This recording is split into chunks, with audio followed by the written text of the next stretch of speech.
কুল হাল নুনাব্বিউকুম বিল আখসারিনা আমালা। নবী আপনি বলেন আমি কি তোমাদেরকে জানিয়ে দিব তাদের ব্যাপারে যারা আমলে অধিক ক্ষতিগ্রস্ত। নবী আপনি বলেন আমি কি তোমাদেরকে জানিয়ে দিব তাদের ব্যাপারে যারা আমলের দিক থেকে অধিক ক্ষতিগ্রস্ত। এখন আপনারা বলেন আপনাদের এটা জানা দরকার আসেনি? আল্লাহ বলেন আল্লাযীনা দাল্লা সা'য়ুহুম ফিল হায়াতিদ দুনিয়া ওয়া হুম ইয়াহসাবুনা আন্নাহুম ইহসিনুনা সুনআ। যাদের দুনিয়াতে যত চেষ্টা প্রচেষ্টা সব ব্যর্থ, কিন্তু তারা মনে করে তারা ভালো কাজ করছে। 50টা হসপিটাল বানাইছে, 500 দাতব্য প্রতিষ্ঠান বানাইছে, তো এটা তো আসলেও ভালো কাজ, আর এটা তো আসলেও ভালো কাজ। তো আল্লাহ বলে এরা মনে করবে যে ভালো কাজ করছে, কিন্তু এদের চেষ্টাগুলো ব্যর্থ। কয় কেন? কয় ব্যর্থতার কারণ হলো উলাইকাল্লাযীনা কাফারু বিআয়াতি রাব্বিহিম ওয়া লিকাইহি ফাহাবিতাত আ'মালুহুম ফালা নুকিমু লাহুম ইয়াওমাল কিয়ামাতি ওয়াজনা। এদের ব্যর্থতার কারণ হলো এরা তাদের রবের আয়াতগুলো অস্বীকার করছে। তাহলে 500 হসপিটাল বানাইছে কিন্তু আল্লাহর আয়াত স্বীকার করে না। 50টা বড় বড় প্রতিষ্ঠান বানাইছে আর বলে আমি তো এই ভালো কাজ করছি। আপনারাও হাতের মধ্যে টেটু আঁকেন অমুক খেলোয়াড়ের তমুক খেলোয়াড়ের, এই মেয়ে অমুক খেলোয়াড়ের এত পছন্দ করেন কেন? হুজুর জানেন উনি যে কি পরিমাণ মুসলমানদেরকে সহযোগিতা করে। আচ্ছা তাই নাকি? তো উনি ঈমান আনছে? কয় না। আল্লাহ বলে তুই ঈমান না আনলে তো লাভ নাই। উলাইকাল্লাযীনা কাফারু বিআয়াতি রাব্বিহিম ওয়া লিকাইহি ফাহাবিতাত আ'মালুহুম। এরা তারা যারা তাদের রবের আয়াতগুলো অস্বীকার করে, ওয়া লিকাইহি রবের সাথে সাক্ষাৎকে অস্বীকার করে, ফাহাবিতাত আ'মালুহুম তাদের আমলনামা সব বরবাদ। যেগুলারে আপনারাও ফেসবুকে স্ট্যাটাস দিয়েছেন অমুক খেলোয়াড়রে আমার এই কারণে ভালো লাগে। আল্লাহ কয় লাগলেই হবে না, ঈমান নাই, সব ব্যর্থ বরবাদ। কেমন বরবাদ? ফালা নুকিমু লাহুম ইয়াউমাল কিয়ামাতি ওয়াজনা। তাদের এই কাজগুলা কিয়ামতের ময়দানে আমি কোনো ওজনই সাব্যস্ত করব না। আমি যে ওজনের পাল্লায় তাদের আমলগুলা দিব, এই পাল্লায় ওজনই দেওয়া হবে না। আবার কিসের ওজন? এগুলোর তো কোনো মূল্যই নাই, বিনা ওজনে জাহান্নাম। ওজন কিসের? এগুলা ওজন সাব্যস্ত করবো কেন? কারণ এগুলো তো দেখাই যাবে না, হাবাম মানসুরা হয়ে যাবে, অদেখা বিক্ষিপ্ত ধূলিকণার মতো হয়ে যাবে। এটা ওজন দেওয়ার দরকার হবে না, এটার কোনো ওজনই সাব্যস্ত হবে না। ওজন হইতে গেলে তো একটু ওয়েট লাগে, এটার ওয়েটে হবে না।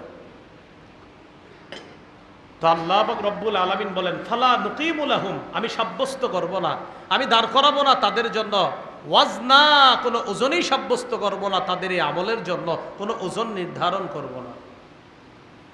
যালিকা জাযাউহুম জাহান্নামু বিমা কাফারু ওয়াত্তাখাযু আয়াতি ওয়া রুসুলি হুজুয়া। এই কারণে তাদের ঠিকানা জাহান্নাম, কারণ তারা কুফরি করেছে। আর ওয়াত্তাখাযু আয়াতি, আমার আয়াত, ওয়া রুসুলি, আমার রসুলগণকে হুজুয়া, উপহাসের পাত্র বানিয়েছে, তাই তাদের ঠিকানা জাহান্নাম। বলি নাউযুবিল্লাহ। এলো ব্যর্থ। এবার সফল কারা? আমানু ওয়া আমিলুস সালিহাতি কানাত লাহুম জান্নাতুল ফিরদাউসি নুজুলা। যারা ঈমান এনেছে, নেক কাজ করেছে, কানাত লাহুম জান্নাতুল ফিরদাউসি নুজুলা, তাদের জন্য মেহমানখানা হিসাবে জান্নাতুল ফিরদাউস ঘোষণা করলাম। জান্নাতুল ফিরদাউস মেহমানখানা। কি খানা? এটা একটু বুঝেন, মেহমানখানা। আচ্ছা মেহমানখানা কি চিরদিনের জন্য? দুনিয়াতে কোনো মেহমানখানা কি অনেক দিন না সাময়িক? এটা মেহমানখানা। ভাই এটা কি মেহমানখানা? তো মেহমান কি 1 বছর থাকবে? এদিক দিয়ে মুসা, আপনাদের এলাকার একটা কথার কথা যে আমরা হুজুর এলাকাবাসী একটা মেহমানখানা বানাইছি। কিসের? হুজুর মুসাফিররা এদিক দিয়ে যায়, একটু বসবে, একটু বিশ্রাম করবে, তার একটু বাতাস দরকার, আমরা একটু পানির ব্যবস্থা করছি, একটু ঠান্ডা পানি তারে খাওয়াবো, বাস উনি এরকম মেহমান। সৌদি আরব হজে গেলে যদি হেঁটে হেঁটে আপনি 3 দিন হজের কাজগুলা করেন তাহলে বুঝবেন তাদের মেহমানদারি। তো এই মেহমানদারি এটা কি চিরস্থায়ী? কিন্তু আল্লাহ বললেন জান্নাতুল ফেরদাউস মেহমানখানা। কি খানা? হ্যাঁ, আল্লাহর মেহমানদারি চিরস্থায়ী। আল্লাহর মেহমানদারি চিরস্থায়ী, আমগো দুনিয়াবাসীর মেহমানদারি সাময়িক। আল্লাহর মেহমানদারি চিরস্থায়ী। এই মেহমানদারি শেষ হবে না, চিরকাল থাকবা, আর আমার মেহমানদারি গ্রহণ করতেই থাকবা। খালিদিনা ফিহা, আল্লাহ বলেন সেখানে তারা চিরদিন থাকবে। এবার আপনাদের কাছে জানতে চাই, মামার বাড়ি নানার বাড়িতে বেড়াইতে যান মেহমান হিসাবে, ঠিক আছে প্রথম 3 দিন 4 দিন একটু ভাল লাগে, 7-8 দিন থাকার পর কিন্তু নিজেই বলেন না আর থাকবো না, চলে যাই। কেন কেন আর থাকতে মন চায় না কেন? মানে এটাই নিয়ম আসলে। নিজের যে বাবার বাড়ি এটা আলাদা একটা বিষয়, কারণ আপনি যেখানেই যাবেন সর্বোচ্চ 2 দিন 3 দিন 4 দিন, এরপরে বলবেন এ ভাই হইছে অনেক হয়েছে চল এবার।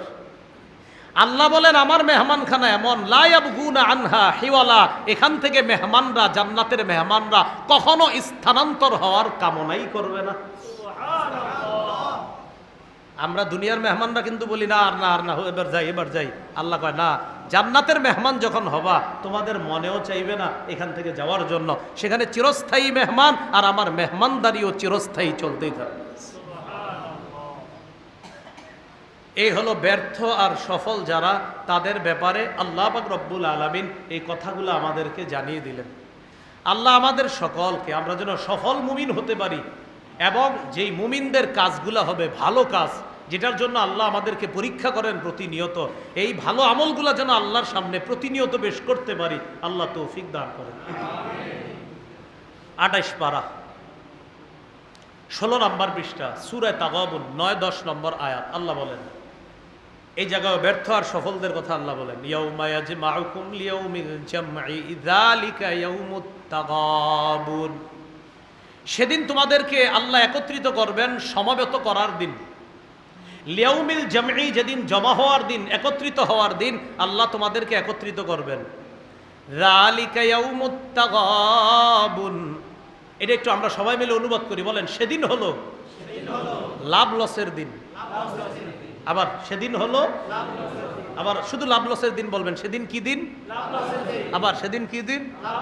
এটা প্রতিদিন শোয়ার সময়, উঠার সময় একটু হাঁটতে বসতে একা একা চিন্তা করবেন যে কিয়ামতের মাঠটাকে আল্লাহ বলছে ইয়াউমুত তাগাবুন, লাভের দিন লসের দিন, সর্বনাশ। লাভের দিন তো ভালো কথা, কিন্তু যদি লসের দিন হয়ে থাকে তো লস খাওয়ারও তো সম্ভাবনা। আল্লাহ মাপ চাই, কারণ আল্লাহ বলছে এটা লাভের দিন লসের দিন। তো আমি কি লাভবান না লসের মধ্যে আছি তো জানি না, এখানে টেনশনে থাকা। তো আল্লাহ বলেন সেদিন লাভবান কারা আর লস খাবে কারা এটা বলে দিচ্ছে। ওয়ামাই ইউমিন বিল্লাহি ওয়া ইয়ামাল সালিহান ইউকাফির আনহু সাইয়্যাতিহি ওয়া ইউদখিলহু জান্নাতিন তাজরি মিন তাহতিহাল আনহারু খালিদিনা ফিহা আবাদা যালিকাল ফাউজুল আযীম। যারা আল্লাহকে বিশ্বাস করে, আখিরাতকে বিশ্বাস করে, যারা আল্লাহকে বিশ্বাস করে, আখিরাতকে বিশ্বাস করে, যারা ইউকাফির আনহু সাইয়্যাতিহি, আল্লাহ তাদের সব গুনাহগুলো ক্ষমা করে দিবে। কিয়ামতের ময়দানে যদি ক্ষমা করে দেয় তাহলে লাভের দিন, ক্ষমা করে যদি দেয় তাহলে আমার আপনার যাদেরকে ক্ষমা করবে তাদের জন্য লাভের দিন। ওয়া ইউদখিলহু জান্নাতিন তাজরি মিন তাহতিহাল আনহার, এবং আল্লাহ তাকে ক্ষমা করে তাকে চিরস্থায়ী ঠিকানা জান্নাতে প্রবেশ করিয়ে দিবেন। তাহলে কি বুঝলাম? যদি আল্লাহ আমারে মাফ করে দেয়, যদি আল্লাহ আমাকে জান্নাত দিয়ে দেয় তো আমার জন্য সেটা লাভের দিন। পরে আল্লাহ কি বলে দেখেন, আল্লাযীনা কাফারু ওয়া কাযযাবু বিআয়াতিনা উলাইকা আসহাবুন নারি খালিদিনা ফিহা, যারা কাফের, যাদের ঈমান নাই, ওয়া কাযযাবু বিআয়াতিনা, আমার আয়াত যারা অস্বীকার করে, উলাইকা আসহাবুন নার, তারা হলো জাহান্নামী। কিয়ামতের ময়দানে এদের জন্য হবে ওই দিনটা লসের দিন। কিসের দিন? লসের দিন। কারো জন্য লাভের দিন, কারো জন্য লসের। এই টেনশনটা একটু দেরি করবেন যে লাভের দিন আবার লসেরও দিন। আমি যদি জিতে যাই, আমি যদি জান্নাতি হয়ে যাই তো আমি লাভবান হয়ে গেলাম। আমি যদি হেরে যাই, আল্লাহ না করেন, আল্লাহ না করেন, জান্নাতের বিপরীত জায়গা যদি আমার ঠিকানা হয় তো আমি তো লস খেয়ে গেলাম। আল্লাহ আমাদের সকলকে, এই আমাকে আপনাকে, আপনাদের যাদের সামনে আমি বসে রয়েছি এখন, এই সবার সাথে জন্য আল্লাহ জান্নাতে দেখা করায়। এই জন্য টেনশন করা, এটা লাভের দিন, এটা লসের দিন। তাহলে ব্যর্থ কারা? যারা লস খাবে। সফল কারা? যারা লাভবান হয়ে যাবে। এই কথাগুলো আপনাদেরকে কেন বলছি? গুরুত্বপূর্ণ একটা বিষয় বলার জন্য এই কথাগুলো বলছি। গুরুত্বপূর্ণ বিষয়টা এখনো বলিনি। সেটা কি? এতক্ষণ শুধু জানলাম ব্যর্থ কারা, লাভবান কারা, সফল কারা, ব্যর্থ কারা। যারা খারাপ কাজ করবে, যারা ঈমান আনবে না, যারা কুফরি করবে এরা ব্যর্থ, যারা ঈমান আনবে, যারা ভালো কাজ করবে এরা সফল। রমজান মাসে তুলনামূলক ভালো কাজ কম করছি না বেশি করছি? এখন এই ভালো কাজগুলা নষ্ট করা যাবে না। কি করা যাবে না? নষ্ট করা যাবে না। আমি মূলত এই ভালো কাজগুলা নষ্ট না করি যেন, এই জন্য এই ভূমিকাটা টানছি। দেখেন, রমজানে অনেক কষ্ট করে আমরা কিছু আমল জমা করছি। এখন এই আমলগুলা নষ্ট করা যাবে না। আপনাদের এলাকার কোনো মহিলা সুতা পাকাইছে, সুতা এভাবে সুতা পাকানোর পর সারাদিন সুতাটা পাকাইছে আপনার, মানে একটা সুতা খুব ভালোভাবে সে দিনব্যাপী এটারে পাকাইছে, আস্তে আস্তে আস্তে আস্তে মোটা করছে, বিকালবেলা আবার সব খুলে ফেলছে। লাভ হইল কি কষ্টের? তাহলে আপনারাই বলতেছেন একটা মহিলা কষ্ট করে সুতা পাকানোর পর আবার টুকরা টুকরা করলে এই কষ্টের কোনো মূল্য রইল না। আমল কষ্ট করে করার পর আমলগুলা যদি নষ্ট করে দেই তো কষ্ট করে আমল কেন করলাম? হ্যাঁ, আর যে মহিলার কথা বললাম আপনারা মনে করতেছেন আমি নিজের থেকে বলতেছি না, ওই মহিলার কথা কোরআনেও বলছে আল্লাহ। সূরা নাহলের 92 নম্বর আয়াতে আল্লাহ বলেন, ওয়ালা তাকুনু কাল্লাতী নাকাদাত গাজলাহা মিন বাদি কুওয়াতিন আনকাসা। তোমরা ওই নারীর মতো হয়ো না যেই নারী শক্তভাবে সুতা পাকানোর পর আবার টুকরা টুকরা করে ফেলে, ওই নারীর মতো তোমরা হয়ো না। এই যে তোমরা ওই নারীর মতো হয়েও না যেই নারী শক্তভাবে সুতা পাকানোর পর আবার টুকরা টুকরা করে ফেলে, ওই নারীর মতো হয়েও না। মানে আমল কষ্ট করে করলা, করার পর আমলগুলা নষ্ট করে দিলা। নারী শক্তভাবে সুতা পাকানোর পর নষ্ট করলে কষ্টের যেমন কোনো মূল্য নাই, আমল কষ্ট করে জমা করার পর যদি নষ্ট করে দাও তো ওই নারীর কষ্টের মূল্য যেমন থাকলো না, তোমাদেরও এই আমল কষ্ট করে করার এই মূল্যটা আর থাকবে না। তাহলে আমলগুলা করছি কষ্ট করে, ধরে রাখবো ইনশাআল্লাহ। বলেন সূরা মুহাম্মদের 33 নম্বর আয়াত, যেটা খুতবায় আমি তেলাওয়াত করছি, 26 পারা 9 নম্বর পৃষ্ঠা। ইয়া আইয়ুহাল্লাযীনা আমানু আতিউল্লাহ ওয়া আতিউর রাসূলা ওয়া লা তুবতিলু আমালাকুম। হে ঈমানদারগণ, আল্লাহর আনুগত্য করো, রসুলের আনুগত্য করো। পরের অংশটা একটু সবাই মিলে পড়ি, সমস্যা কি? বলেন ওয়ালা ওয়ালা তুবতিলু ওয়ালা তুবতিলু আমালাকুম। তোমরা তোমাদের আমল সমূহ নষ্ট করো না। তাহলে আল্লাহ কি বলছে? আমল সমূহ। তা আমল অনেক জমা করছি, আশাবাদী। আসলেই তো আমরা রমজানে অন্য মাসের তুলনায় একটু বেশি আমল করছি। আপনার সাহারিতে উঠলাম, সাহারি খাইলাম, ওই সময় উঠা 4 রাকাত, 8 রাকাত, 2 রাকাত, যে যত রাকাত পারছে তাহাজ্জুদও পড়ছে। রমজানে ফজরে মুসল্লিও বেশি হয়েছে, জামাত বড় হওয়ার কারণে সওয়াবও বেশি হয়েছে। তো এই যে আমলগুলা জমা করলাম, তখন কি করছি আমরা? 30 তারিখ রাত শাওয়ালের যখন 4টা দেখা গেছে, 4টা বক্স আনলাম। আনার পর পুরা এলাকাবাসীর জানায়া দিলাম, শোনেন 30 দিন বহুত আমল কিন্তু জমা করে লাইছি, আর রাখতে পারতেছি না। এখন এই বক্সগুলো আইনা জোরে জোরে গান বাজাইলাম আর বলতেছিলাম এইভাবে যে আমরা আমল প্রচুর জমা করে ফেলছি, শয়তানের অনুপস্থিতিতে উনি এখন ছাড়া পাইছে, তাই আমাদের যে দায়িত্ব ছিল এতদিন শয়তান অনুপস্থিতি করতে পারি নাই, উনি চলে আসছে, এখন আমাদেরকে দিয়ে করাইতেছে। আপনি 30 দিন এত কষ্ট করে রোজা রাখলেন, হ্যাঁ, 30টা রোজা যাইতে অপেক্ষা আছে, বক্স আইনা ফিট করে রাখছে, এখনো ছাড়ে না, কারণ চাঁদ না উঠলে গান ছাড়বে না। শাওয়ালের 4টা উঠছে, বাস বাতি, ওই যে আপনার আতশবাতি, আপনাদের এলাকায় না হলেও ঢাকা শহর হয় তো আতশবাতি। এরপরে পয়েন্টে পয়েন্টে চিপা চুপায় বক্স, হিন্দি, উর্দু, বাংলা, আরবি গান।